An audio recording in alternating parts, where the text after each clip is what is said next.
Hai co-friends, pada soal ini kita diminta untuk menuliskan reaksi hidrolisis dari garam-garam yang tercantum dalam soal. Untuk mengerjakan soal ini, kita perlu mengetahui apa itu hidrolisis garam. Hidrolisis garam terjadi ketika kation atau anion dari basa atau asam lemah bertemu dengan air. Kemudian, kita juga perlu mengetahui garam-garam seperti apa sajakah yang akan terhidrolisis dan garam seperti apa yang tidak terhidrolisis. Untuk garam dari basa kuat dan asam kuat, contohnya NaCl, di sini NaCl akan terion menjadi Na+ ditambah Cl-. Cl- berasal dari asam kuat HCl sehingga tidak terhidrolisis. Na+ berasal dari basa kuat NaOH sehingga tidak terhidrolisis. Jadi di sini garam dari basa kuat dan asam kuat tidak terhidrolisis. Kemudian untuk garam dari basa kuat dan asam lemah, contohnya Na2CO3, Na2CO3 akan terion menjadi 2Na+ ditambah CO3 2-. Na+ berasal dari basa kuat NaOH sehingga tidak terhidrolisis. Sedangkan CO3 2- berasal dari asam lemah H2CO3 sehingga akan terhidrolisis dengan reaksi CO3 2- ditambah H2O berkesetimbangan dengan HCO3- ditambah OH-. Kemudian akan mengalami hidrolisis lebih lanjut dengan reaksi HCO3- ditambah H2O berkesetimbangan dengan H2CO3 ditambah OH-. Jadi, garam dari basa kuat dan asam lemah akan terhidrolisis parsial. Kemudian untuk garam dari basa lemah dan asam kuat, contohnya adalah Al2SO4 3 kali. Al2SO4 3 kali akan terion jadi 2Al3+ ditambah 3SO4 2-. Al3+ berasal dari basa lemah AlOH 3 kali sehingga akan terhidrolisis. Reaksi hidrolisisnya adalah Al3+ ditambah 3H2O berkesetimbangan dengan AlOH 3 kali ditambah 3H+.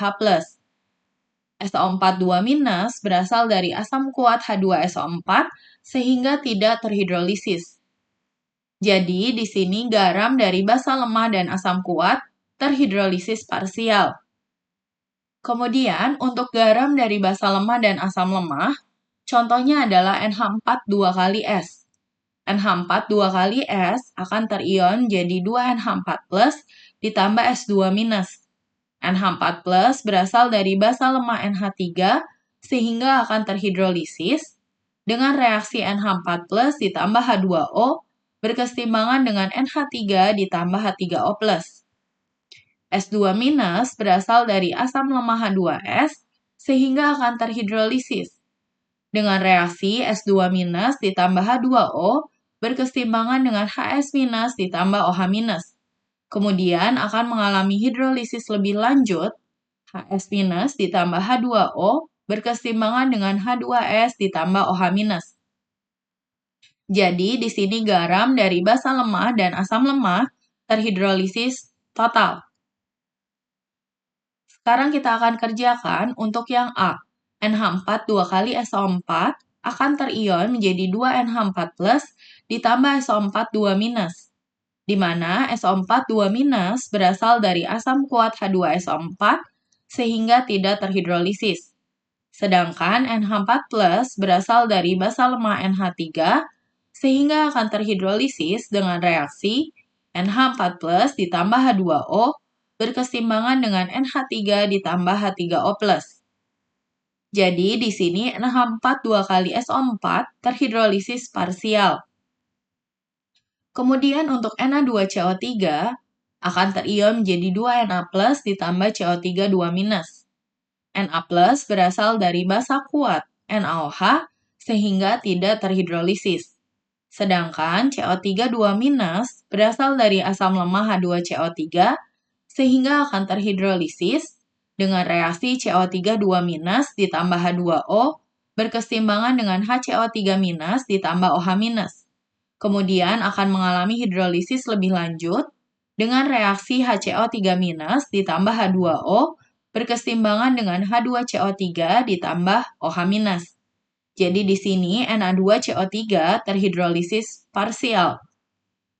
Kemudian, untuk yang C, ini adalah garam yang sukar larut. Al2S3 ini termasuk garam yang sukar larut di mana reaksi ionisasinya berada dalam keadaan setimbang. Akan sangat sulit untuk dapat terhidrolisis oleh air. Reaksi kesetimbangannya adalah Al2S3 berkesetimbangan dengan 2Al3+ ditambah 3S2-. Namun, karena soal ini hanya bertujuan agar dapat menentukan bagaimana reaksi hidrolisis yang terjadi dari garam-garam yang ada di soal, maka diasumsikan Al2S3 terion sempurna dan dapat terhidrolisis, layaknya garam-garam sebelumnya. Maka reaksinya adalah Al2S3 menghasilkan Al3+ ditambah 3S2-. Al3+ berasal dari basa lemah AlOH 3 kali, sehingga akan terhidrolisis. Dengan reaksi hidrolisisnya adalah Al3+ ditambah 3H2O berkeseimbangan dengan AlOH 3 kali ditambah 3H+. S2- berasal dari asam lemah H2S, sehingga akan terhidrolisis. Dengan reaksi S2- ditambah H2O berkeseimbangan dengan HS- ditambah OH-. Kemudian, HS- akan terhidrolisis lebih lanjut, jadi ditambah H2O, berkeseimbangan dengan H2S ditambah OH-. Di sini Al2S3 terhidrolisis total. Kemudian untuk yang D, untuk NH4Cn, akan terion menjadi NH4+ ditambah Cn-. NH4+ berasal dari basa lemah NH3, sehingga akan terhidrolisis dengan reaksi NH4+ ditambah H2O berkeseimbangan dengan NH3 ditambah H3O+.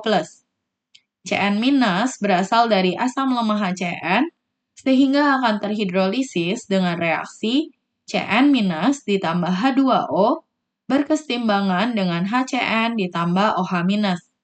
Jadi di sini NH4Cn terhidrolisis total. Jadi, reaksi hidrolisis untuk yang A adalah NH4+ ditambah H2O berkeseimbangan dengan NH3 ditambah H3O+. Untuk yang B, CO3 2- ditambah H2O berkeseimbangan dengan HCO3- ditambah OH-. Kemudian terhidrolisis lebih lanjut dengan reaksi HCO3- ditambah H2O berkeseimbangan dengan H2CO3 ditambah OH-. Untuk yang C, reaksi hidrolisisnya adalah Al3+ ditambah 3H2O berkeseimbangan dengan AlOH 3 kali ditambah 3H+. Kemudian S2-nya terhidrolisis, jadi ditambah H2O berkeseimbangan dengan HS- ditambah OH-, di mana akan terjadi hidrolisis lebih lanjut, yaitu HS- ditambah H2O berkeseimbangan dengan H2S ditambah OH-. Kemudian untuk yang D, reaksi hidrolisisnya adalah NH4+ ditambah H2O berkeseimbangan dengan NH3 ditambah H3O+.